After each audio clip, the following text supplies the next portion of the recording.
As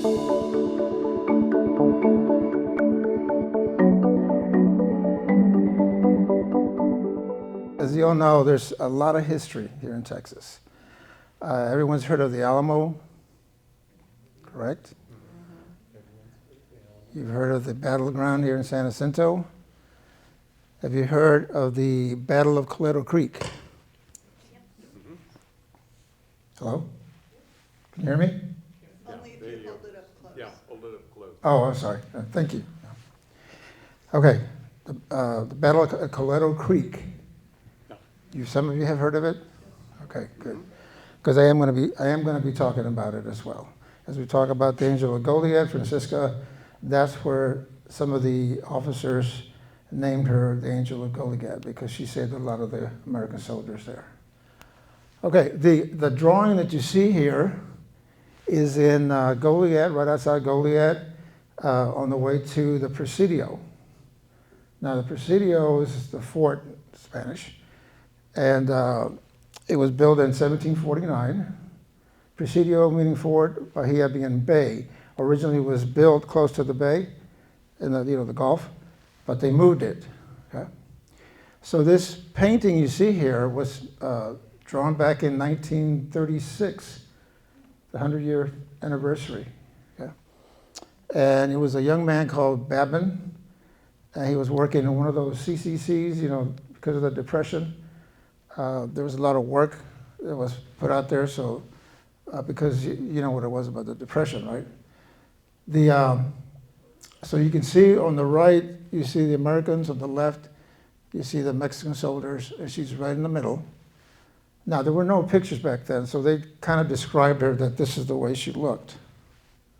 Okay, and when you go to the state park, Goliad State Park, there is a mission there, and right next to the mission, there's a museum, and in the museum is where you see this mural, and it's huge. It's about 25 feet, maybe 30 feet, by about six feet.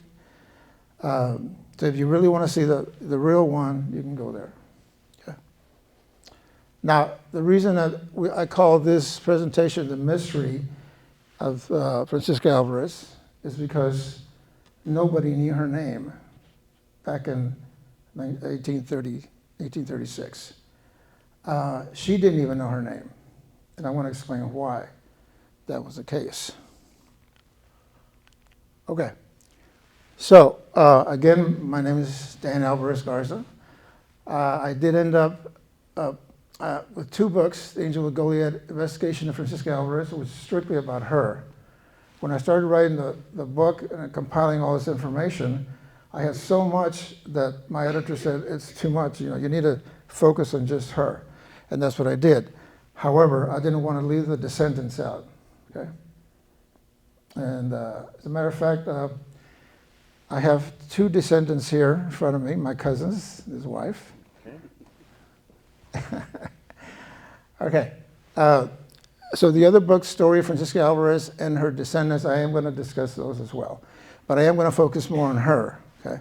There is the Angel of Goliad Society. I'm a historian, and we do have a webpage, very simple, angelofgoliad.org. And every year at the reenactment, which is coming up on the 28th, March 28th, 29th, we are by the statue. Okay?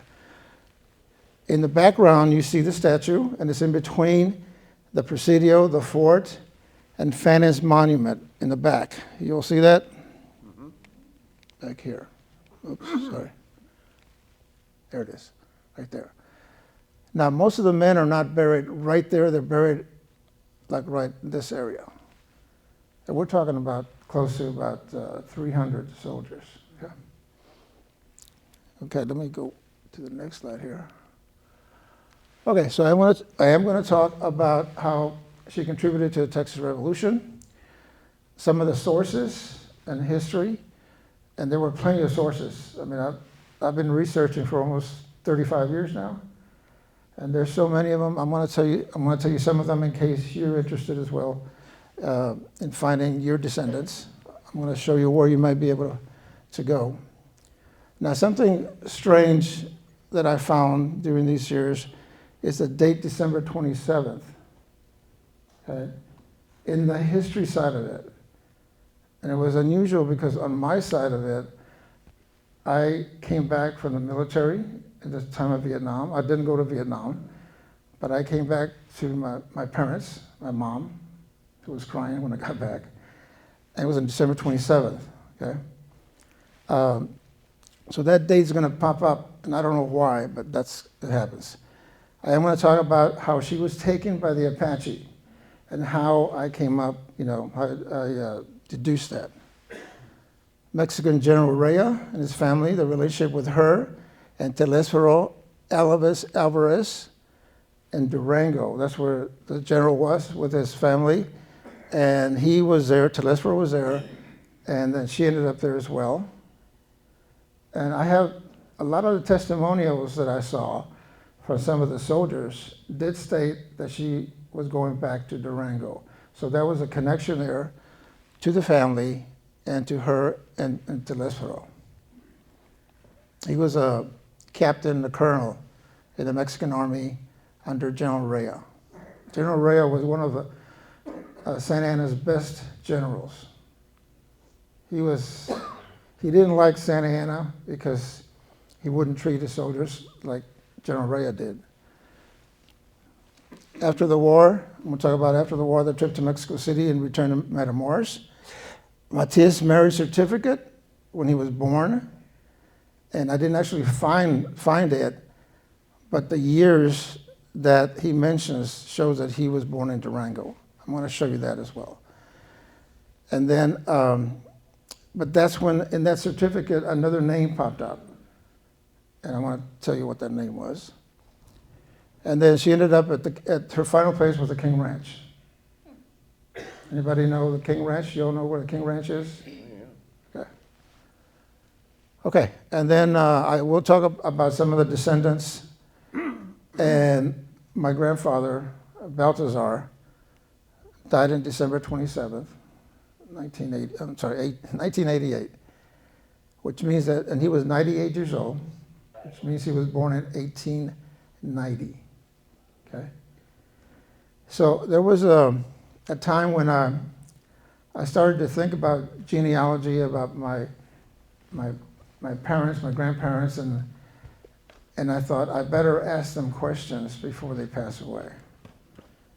Because if you don't, it's going to all be forgotten, right? All you're going to have is that we're born this year, they died this year, but what happened in between? So I invited my grandfather up to Houston. He was in Brownsville. And the main purpose was to talk to him, get to know him better, and what happened to him from birth to death, basically. So I learned a lot from what he told me, and then I thought, this is the only way we're going to have stories from the past if we ask our family members the right questions. Okay. So in this funeral, back in 1988, there was a person that walked up to us, and Gerardo Alvarez, and he said, "I'm related to you," and then he came up with, "And you're a descendant of the Angel of Goliad." And I was like, "Who is that? I never heard of her." And then he mentioned it. Well, she was in Goliad, and she saved a lot of the soldiers. I didn't know anything about it, so that's when I started. I started investigating. I went back to Goliad. I read more about it. See, there was something there about her, but it wasn't that much.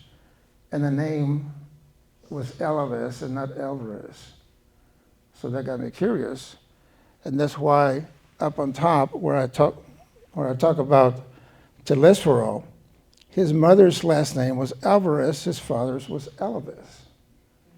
And some of the historians kept saying, well, it's not Alvarez, it's Alvarez.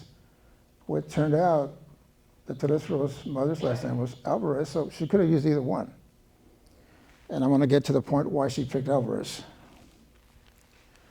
Okay, some of the sources. Are you familiar with Dow Briscoe Center in Austin? Mm-hmm. That's a fantastic testimonials, left and right.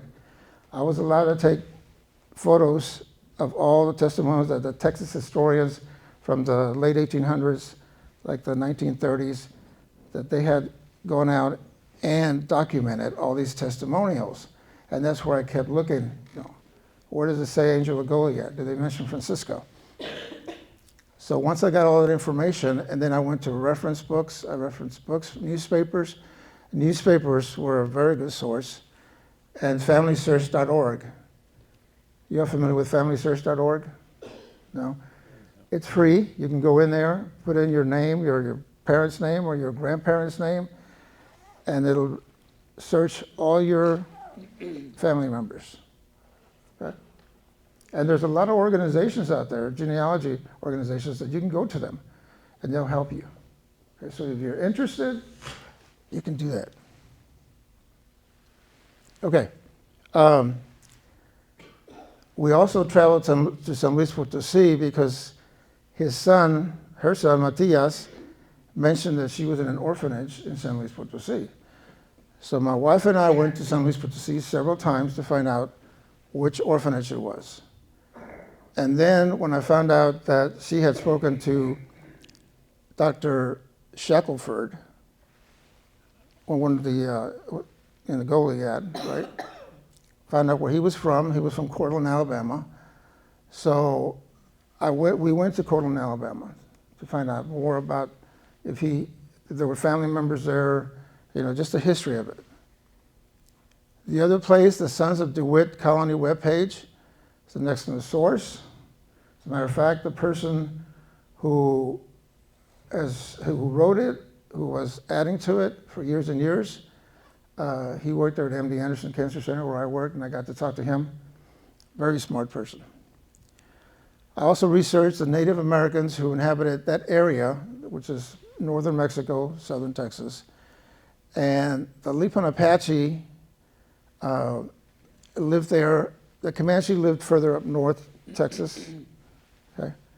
But the Lipan Apache lived in that area, so I researched them as well. And then I got that information from books. So many Spanish settlers had to fight off the Apache in this area, which is northern Mexico, southern Texas. Many of the Mexican-American children were abducted at that time, including Francisca, around 1819. All this I'm coming from discovery information that I have, and then it was almost like a reverse engineering, but it was more like a reverse information, and trying to figure out what is misinformation and what's real information. So I had tons of documents that I went through trying to figure out, okay, what happened here, what happened here. So around 1521 is when the Spaniards inhabited this area, and which it was called New Spain. Again, La Bahía was built by the Spaniards in 1749. I'm going to talk more about Presidio La Bahía. Then in 1821 is when Mexico won its independence from Spain. Just information as far as when all this was happening. Okay, so I'm sure most of you are familiar, most of you are from Texas, with this map here. But you have the Alamo.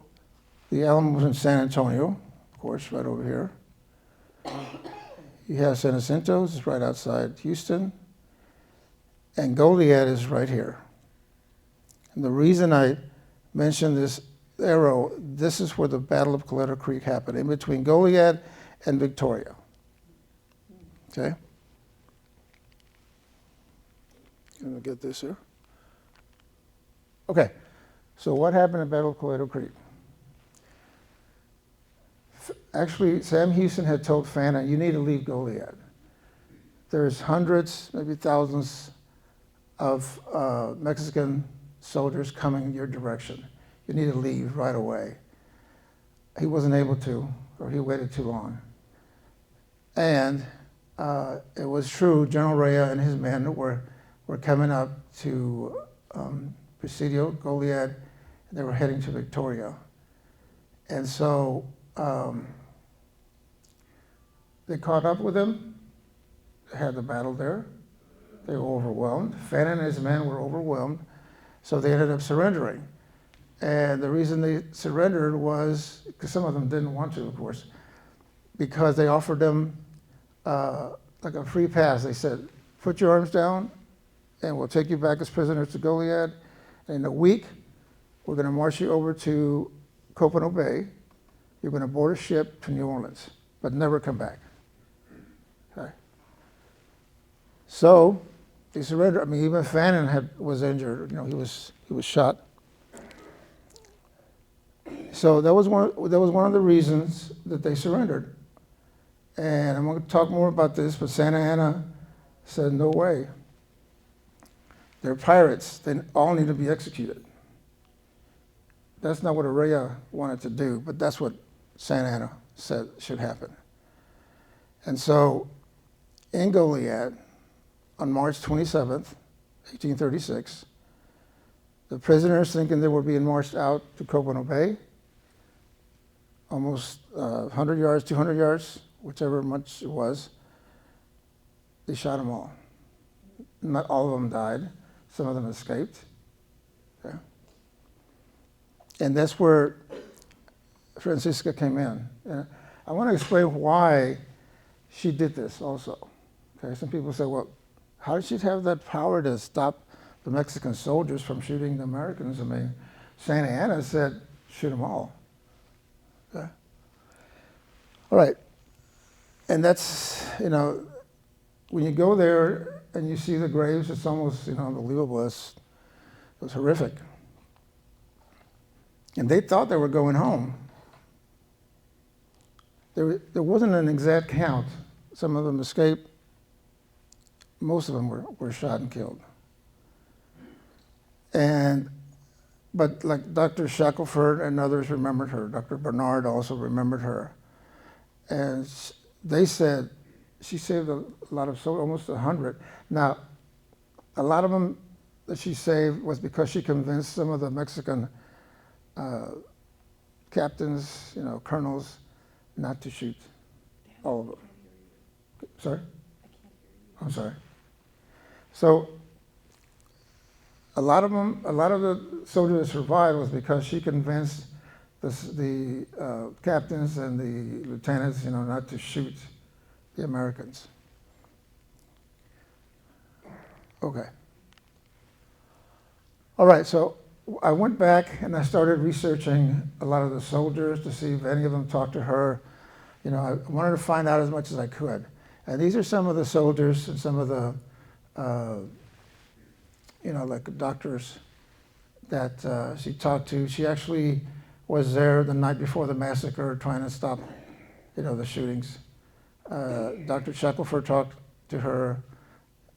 She knew Isaac Hamilton, William Hunter. She was involved in saving their lives. And then Benjamin Franklin Hughes, a 15-year-old soldier. Okay, so Reuben Brown was captured at San Patricio by General Rea, and he told him, you need to go tell Fannin to surrender. And he refused, so he said, well, we're going to have to shoot you, right? Execute you. But Francisca and the priest stood in front of him and said, no, you're not. And he stopped the execution. Eventually, he was sent to Matamoros, to the prison at Matamoros. Major Miller and his men, about 80 of them, and Dr. Bernard arrived at Copano Bay, where they're immediately taken prisoners by the Mexican army, and she was there. She noted that they, when they got off the ship, they didn't have arms, and their hands were tied, and she tried to help them, you know, loosen up the ropes and give them refreshments. Then the night before the massacre, Francisco read the letter that Portilla had received from Santa Anna, and she basically tried to tell him, don't do it. She tried to persuade him, and he said, if I don't do this, he's going to have me shot. Okay? So she did convince Portilla not to have the Miller's men shot because they were unarmed when they landed at Copano Bay. So that she did. Dr. Shackelford, recall Francisca came to him after she found out his son and nephew had been killed, been shot. She burst into tears and said, "Why didn't you tell me? Why didn't you let me know? I would have tried to save them." Isaac Hamilton survived the Battle of Coleto Creek. He went to Goliad as a prisoner. From there, he made it through the execution and was injured, and he went out through the woods, and he still survived, but then eventually he was captured in Victoria by some of the Mexican soldiers. And he was going to be shot. Francisca intervened. She got in front of the squad, the firing squad, and said, "Nope, you're not going to shoot him." So all these things are happening, and you're thinking, why did they listen to her, right? She was only 19. All right, so, and then she helped about 20 more escape there in Victoria. William Hunter, he was struck by a bullet in his chest, and then he was barely breathing when a Mexican soldier thrust a bayonet through his neck.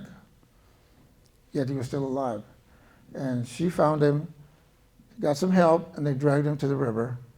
She hit him and then tended to his wounds. Then eventually he was able to escape. So as I was going through all these, I'm looking for, who talked to her. Was there any more information that might help me figure out her story? Yeah. Okay. Well, the following drawing is of Francisca, Ms. Urea, and her 9-year-old daughter, Maria Trinidad. They are negotiating with Colonel Hausinger to release Hughes, the 15-year-old boy, and eventually he became his friend with them, with the family, and he was taken to Matamoros. So this picture here, this one here, this drawing, if you go to the Presidio La Bahía, the museum, you'll find that there. So this is, get this right. So this is Mrs. Urea, her daughter, and that's Francisca right here. And this is Hughes. He was ready to go with all the other soldiers, but he didn't know that they were going to be shot. But once he heard the shooting, he said, "Okay, I'll go with them." All right. Now, this one, actually, David asked me to find something about, was there anybody that fought in Goliad and also fought in San Jacinto? And I found this information here about Nathaniel Hazen, because he was in Goliad in the battle. He survived that battle, and then he came north and to this area, and he fought in this battle as well. The only problem is, at the end of that year, 1836, he passed away, very young. He died December 27th, 1836, same time as Stephen F. Austin. And they're both buried at West Columbia. Are you all familiar with West Columbia, a little town? They're both buried there. Well, actually, Hazen is there. Austin died there, but now he's over in Austin. So, the only person, unfortunately, he died so young. Okay, let's talk about the Apache. So from all the information I had, I deduced again that around 1819, the Apache raided a Spanish family in the town of Cruillas in northern Mexico. Tamaulipas is the state. And they took the youngest daughter, who was about 2 or 3 years old, and then she lived with the Apache. I mean, her parents thought, oh, she's gone. We'll never see her again. I mean, it's not that they didn't go looking for her, So she lived with the Apache. Of course, she was so young, she started speaking the language until she was about 9 years old. This is all approximate. It's real hard to go back 200 years and get all this information. It took me 35 years to do that. So about 9 years, she was about 9 years old when a fur trader, and this is information that came from her son later when he lived in the King Ranch. And he was an old man, but he was telling the teachers, you know, hey, do you know about the Angel of Goliad, you know? So he's the one that provided that information, okay? About a fur trader finding her and taking her to a Catholic orphanage in San Luis Potosí. San Luis Potosí is right in the middle of Mexico. I'm not sure if all of you are familiar with all the big towns in Mexico. And it wasn't a regular school, it was a beterio, they call it. So this beterio, it was actually funded by rich Spanish and Mexican people. They didn't want orphan kids to be running around the town. They needed to help them, and that's what they did. They formed a school, beterio. In that school, they educated Francisca in Spanish, religion, Catholic, French, etiquette, nursing, and cooking. Pretty good for an orphan girl, right? But she was a very good student. But they still did not know her name. Right? She had an Apache name, but they couldn't even ask her what her name was because they didn't speak Apache. Most of them didn't. Okay, so this is the actual picture of the beterio in San Luis Potosí, but it's no longer there. They shut it down around 1905. Okay? Now, my wife and I went to the San Luis Potosí archives, historical, you know, all the information about San Luis Potosí. They couldn't find an orphanage that did all these things because it had been shut down in 1905. But I went into a bookstore there and I told this man, and apparently he knew about it. He actually took me to this place, but it was no longer there. He took me through all the streets here. There's a lot of department stores, you know. Everything was torn down. However, down the bottom, it talks about, you know, who funded those schools, those type of schools. So it wasn't just in San Luis Potosí. They did this in all, you know, Mexico City, Guadalajara, all those different places. A few years ago, I found that this young lady here, Diana Patricia, in 2014 wrote a 200-page thesis on that school. And it was very interesting. It was like a Catholic, nun school. I'm not sure what you call it. But she saw that they were, in the mornings they prayed, during the day, whenever they're going to eat, evenings, at night before going to bed, it was prayer, prayer, prayer, prayer.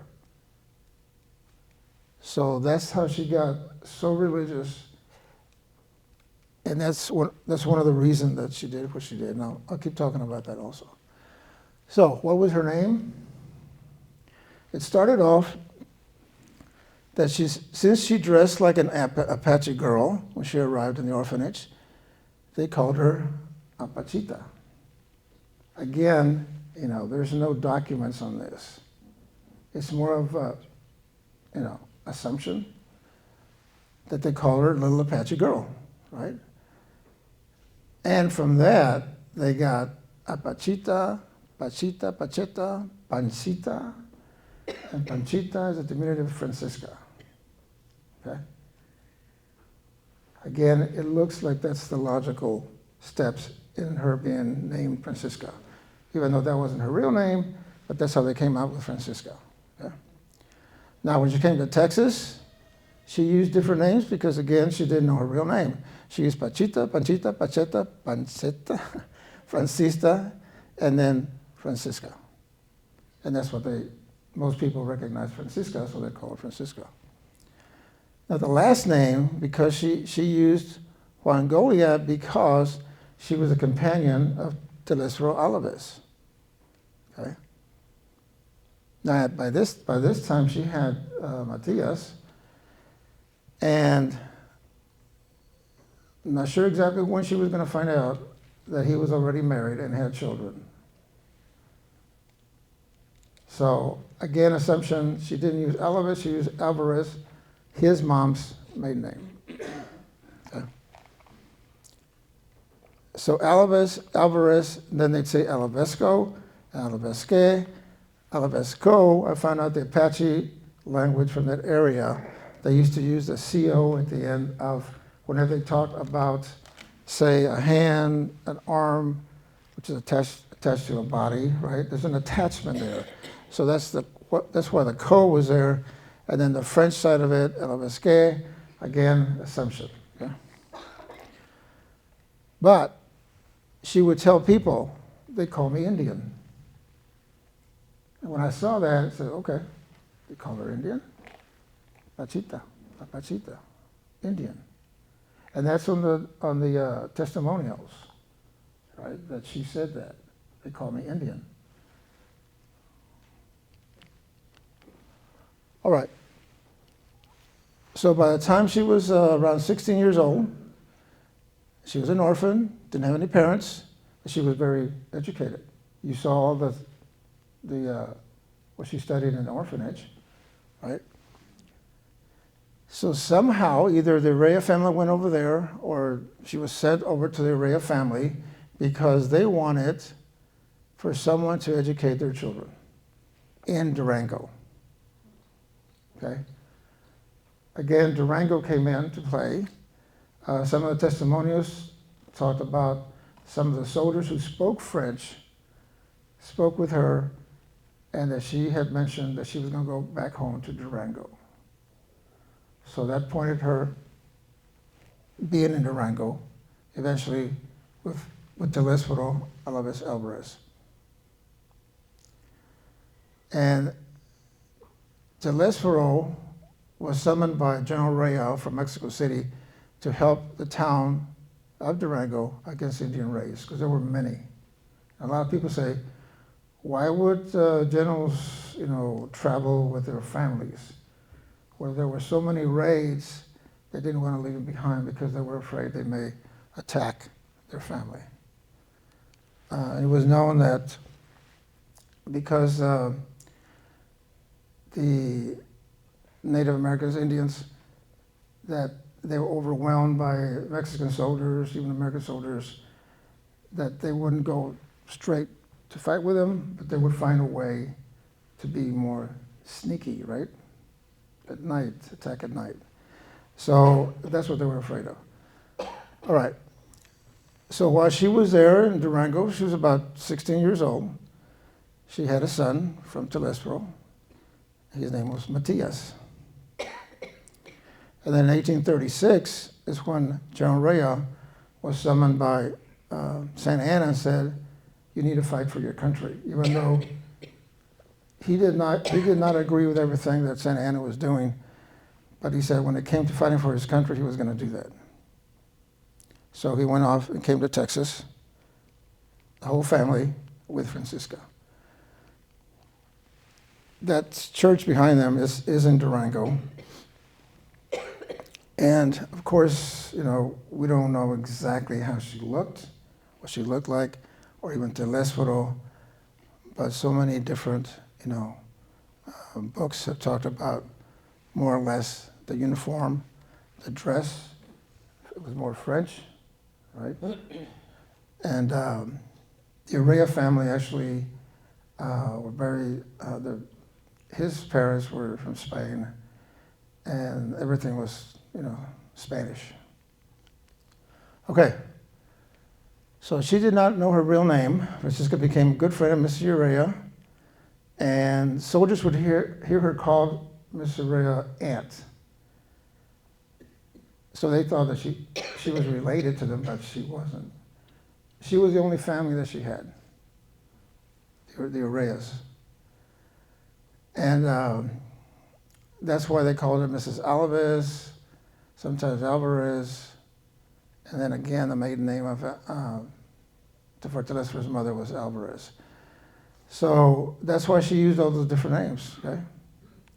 After the war was over, Telésforo Alvarez took her to Mexico City, and he went back to his family, his first family. He abandoned her there. So she ended up having to go back to Matamoros. when I first heard this name, Lucia Mayorga, and I saw it on Matias's marriage certificate, church document, I was like, okay, who is this Lucia Mayorga? Why is she on the documents? Even though Matias would say it was her.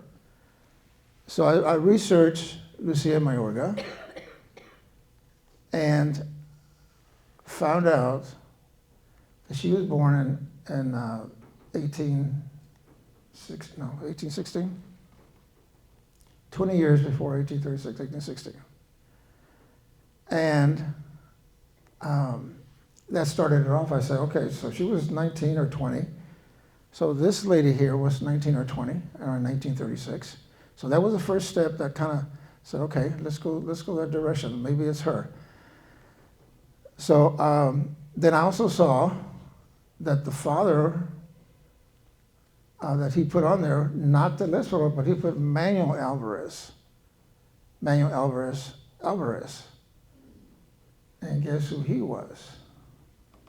He was Telesforo's brother. Okay? A lot of different information there that could be very confusing, and it was. So in FamilySearch.org, when I went there, I found that she had been born in Corrillas, Tamaulipas, in northern Mexico, born December 13, 1816. She would have been 19 years old in 1836, like Francisca was. The Mayorga family consisted of her parents, Antonio Mayorga and Bernardina Gonzalez, and lived in the town of Corrillas, where all their children were born, except for the youngest, Augustine, who was born in Matamoros in 1825. So this meant that they moved from Corrillas to Matamoros. Okay? So they lived there. And when Telesforo abandoned Francisca, she went back to Matamoros. So she was there the same time that the Mayorgas were. And because her name appears on that marriage certificate and the grandchildren's, Matias' grandchildren's baptism, those names appear as well, right? It kind of brought them together. Now, some of the people that were part of the Angel of Goliad Society have been doing DNA, and they're trying to link them. You know, the ones that were born with the Mayorga last name and the ones that were born with the Alvarez last name. They're still working on that. So now she had an opportunity to use, she had two names, Francisca Alvarez and Lucia Mayorga. Okay? The people in Mexico knew what she had done. They shunned her, they ostracized her. You know, why was she saving the Americans in the war, you know? And so she would use both names, whichever, you know, would help her, because she didn't want any confrontations by anybody. So eventually, as she aged, she settled down with her son Matias and her grandchildren. And that's when they moved to the King Ranch. So Richard King knew what they had done, what she had done, and they invited her and Matias to live and work at the ranch. Matias and his wife, Felipa, had 14 children. Ooh. So those are good ranch hands, right? So many of them became cowboys, otherwise known as queñeños. A lot of them are still there. I mean, their great-grandchildren are still working there, and it's cowboys. If you go the weekend before Thanksgiving, they have the King Ranch breakfast. And they have a rodeo, they have music, you know, they do a big thing about it, and it's pretty good. We've been going almost every year. So, they call them queñeños from King, Richard King. It's kind of a mixture of words there, Spanish and English.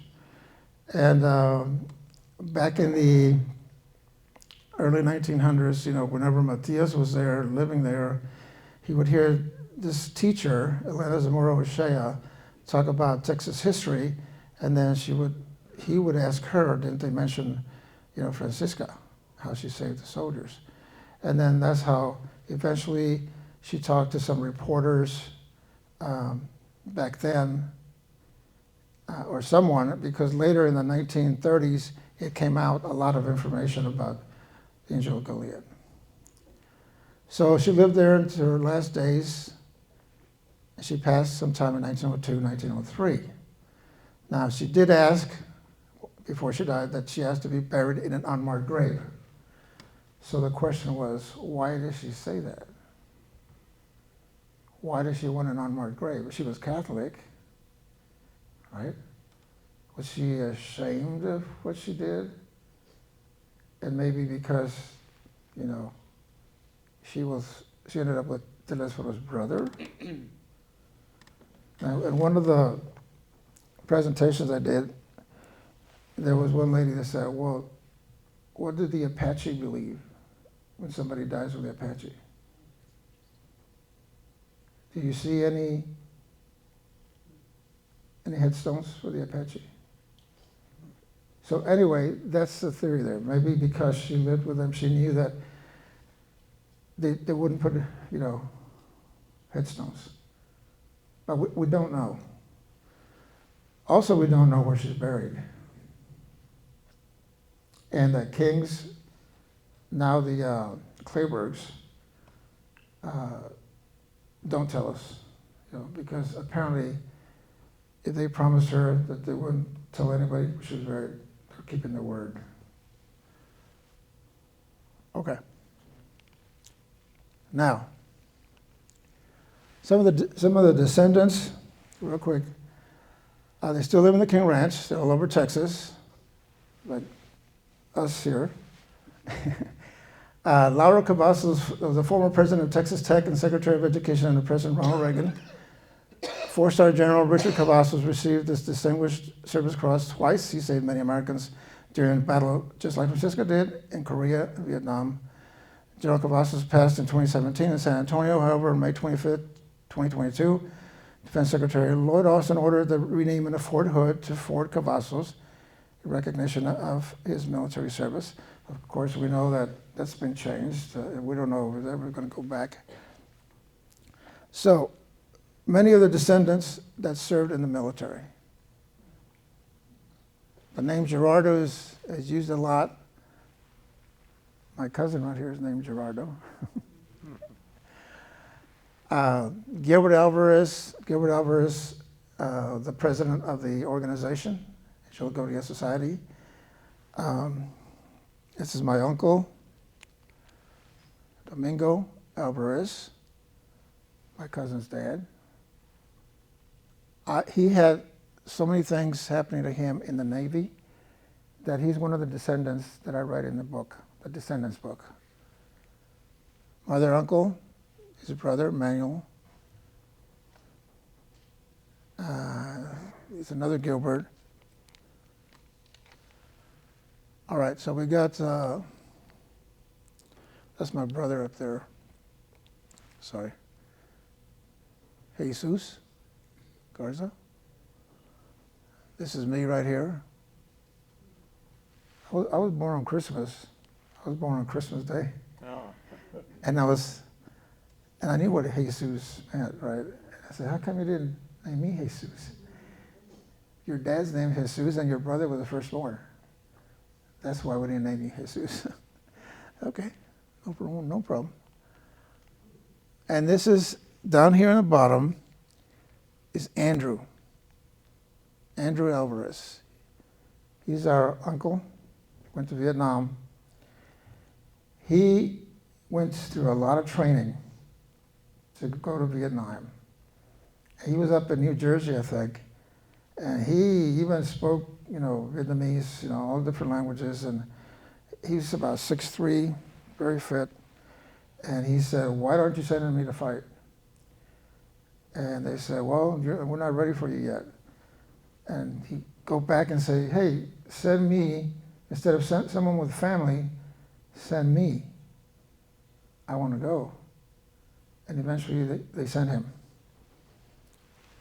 Unfortunately, he did make it back, but most of the soldiers that came back had PTSD.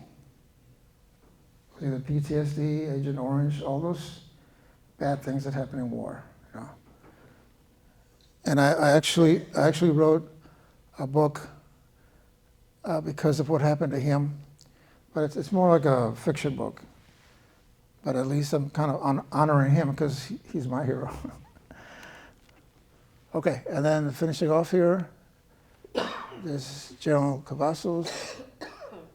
Kimberly, is she your niece? Jerry? We can't hear you. Jerry? Is Kimberly your niece or? Kimberly Abrego. Kimberly is my niece, yes. Your niece? Cindy's child. Okay. And, okay, earlier we were talking about Copano Bay. Okay? And this is where it is. You see down here is, right here is Rockport down here. This is Copano Bay. This is private property. I believe it belongs to the O'Connors. You can't just drive there. It's all private. But if you take a boat from here to here, okay, Copano Port is right here. I was working for Texas Instruments in 1969, and my buddy who lived in Bayside said, "Hey, why don't you come over and we'll go hiking? I got a little boat. We'll take the boat across." And when we got there, I found these ruins building. Well, not just the ruins part of it, but made out of shell. I didn't realize that was Copano Bay. There's a sign about five miles back over here pointing in that direction. That's where the Copano Port was. Okay. So I couldn't believe when I found this out. I couldn't believe that I was there back then, and she was there back in 1836. Francisca was there.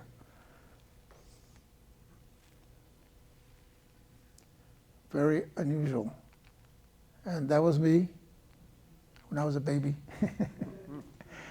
All right, so in closing, so her religious upbringing caused her to value life and care deeply about humanity. She never thought about her safety. She unselfishly was focused on preventing the killing of American soldiers, of all soldiers. I mean, it didn't make any difference with her. She didn't have a country per se. Okay? She was so religious that it deeply influenced her. And by the time she was 16, she had a strong commitment to serving God. She showed it by serving humanity, the people around her, through kindness and compassion. Okay, I'm just about finished here. Quick question. Does anybody see anything in the background unusual? Yeah, kind of looks like a woman.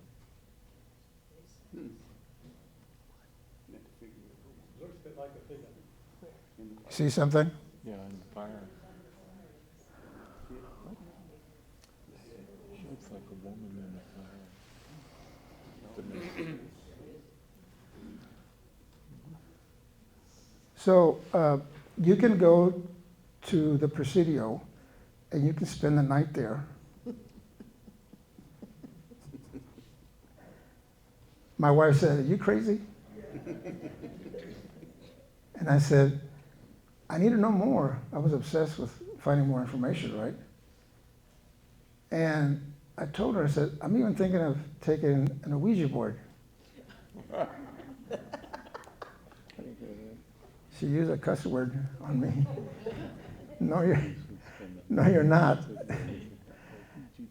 And she said, "Besides, there's dead people all over the place." And that's true. Fanning got shot right outside that little quarters. There's people buried there even from other times, right? And I said, I need to find out, some more information. And on December 27th, 2012, again, that December 27th date comes out for me, I don't know why. We went, I took pictures of everything in there. Outside in the 3-acre court, inside the room of the fireplace, okay? I kept looking for trouble, basically, And so now my sister-in-law was visiting at that time, and she said, "We'll go with you. My husband and I will go with you." And one of my sons said, "Yeah, I'll pay for it." And she said, well, okay. So we went, stayed there, took all those pictures, came back to Houston, couldn't find anything, any of the pictures. I was looking for orbs or whatever, right? And I was looking for trouble again. And for some reason, it was 9 months later on Jerry's birthday, September 16th, right? What's your birthday? Mexican Independence Day. Yeah, 16. Yeah. I saw in the middle, which looks like an apparition there. Not everybody can see it. Mm-hmm. I don't see it. Some of you can see it, some can't, and that's okay. 3 of my sons saw it, 1 of them didn't. Okay? So one of my friends, I was working for MD Anderson Cancer Center. I showed it to her, and she said, hey, I got a friend who's a psychic. And I said, okay, I don't believe in psychics. And I said, so how much does she charge or what? I said, no, she works for the Houston Police Department, the Boston Police Department. She's my friend. She'll take a look at this. And I was okay. I know a lot of people don't believe in psychics, but anyway. So I wrote what I went through by experience with this psychic, and I'm not going to go any further on that.